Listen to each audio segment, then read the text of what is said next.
Chapter 14. Su Fengnian followed the white cat's line of sight and turned his head to look at the low wall. There wasn't much scenery. He rubbed his cheeks and said, "When people outside the wall hear the beauty on the swing laugh, they feel helpless. But I've already walked into the wall. Why did you sneak out? Wouldn't that make people feel even more helpless?" Yu Yue smiled and made a playful face. "You deserve it." Su Fengnian was stunned. He had known her for a long time, but he had never seen her so lively. In the past, she was always as quiet as water, unperturbed. Su Fengnian mistakenly thought that she would remain calm even if Mount Tai collapsed in front of her eyes. He also never thought that she would really become a beautiful concubine of a rich family. She was the most moving duckweed. If she became a plump banana in the courtyard, perhaps she wouldn't be so lively anymore. In his heart, Su Fengnian cursed himself for being an art-farer who had learned all the bad things from his ruffian father. This old man had purposely placed a book he had written, Half a Lifetime on the Horse, in the Tide Listening Pavilion. He had placed it next to the famous works of the art of war. What a shameless fuss! She held Wu Mainyong with both hands and asked with her head bowed, "Fengnian, I'll dance with you for the last time. Do you dare to watch?" Su Fengnian suddenly felt a sense of lofty aspiration. "Why wouldn't I dare?" Yu Yue said softly, "There's no medicine for regret in this world." Su Fengnian smiled. "It's worth it even if I die." After the time it took to drink a cup of tea, Yu Yue walked out. She was magnificent and beautiful. She danced with the sword in an extremely unconventional way. The red silk wrapped around her hand and the end of the sword was tied to the end. In an instant, the courtyard was filled with sword light.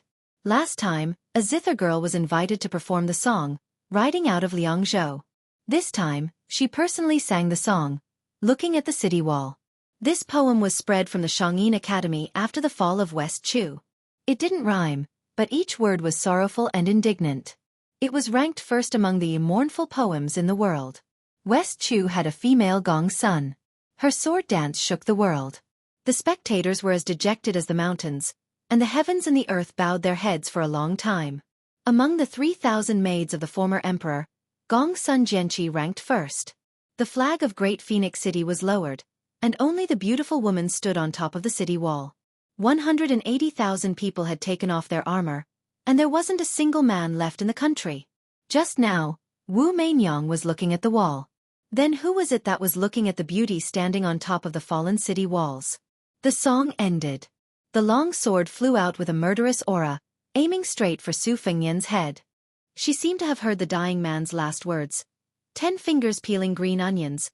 How good would it be if you could just talk with my hands without mentioning the sword? In that instant, Yu You's delicate hands trembled, but her sword had already pierced out. There was no medicine for regret in this world.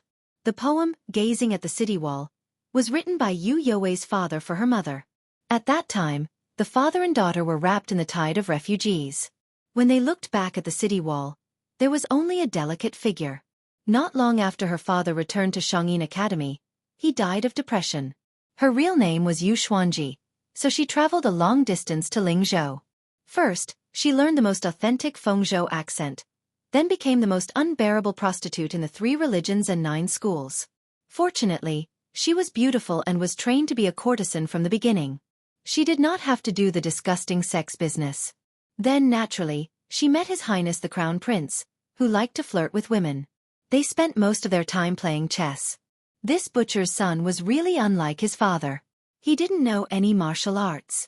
He was lustful, but he wasn't lustful. He didn't even mind telling her that many of his poems were bought with money from scholars to keep up appearances.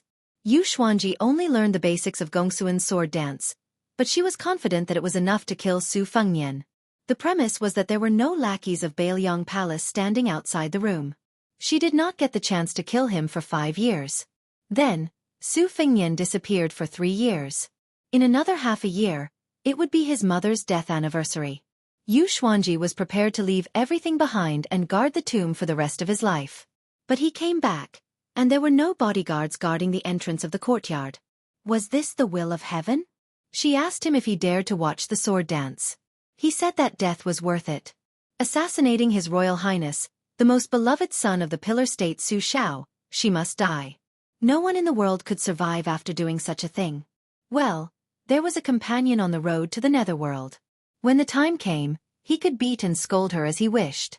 Yu Xuanji could not bear to watch anymore. There was a clang. The sword that was an inch away from Su Fengnian's forehead broke into two. Yu Xuanji opened her eyes in a daze. She did not know when, but there was a woman in a white robe in the courtyard. Even she had to praise her beauty. Failed the assassination? Yu Xuanji did not know if she was sad or lucky. She still had a sword in her hand, which was originally meant to kill herself to escape the humiliation. She raised her hand and was ready to slit her throat and die a clean death. Unfortunately, Wu Mainyang was going to become a stray cat. That man also said that when the snow covered the ground, standing in the tide-listening pavilion of the prince's mansion, one could see the most beautiful scenery. How beautiful was the most beautiful? Without Su Fengnian saying anything, Yu Xuanji, who was determined to be a dead man, was grabbed by the peach blossom-like woman with one hand and snatched the sword away. With a casual toss, she cut off a large piece of banana leaves. That was not enough.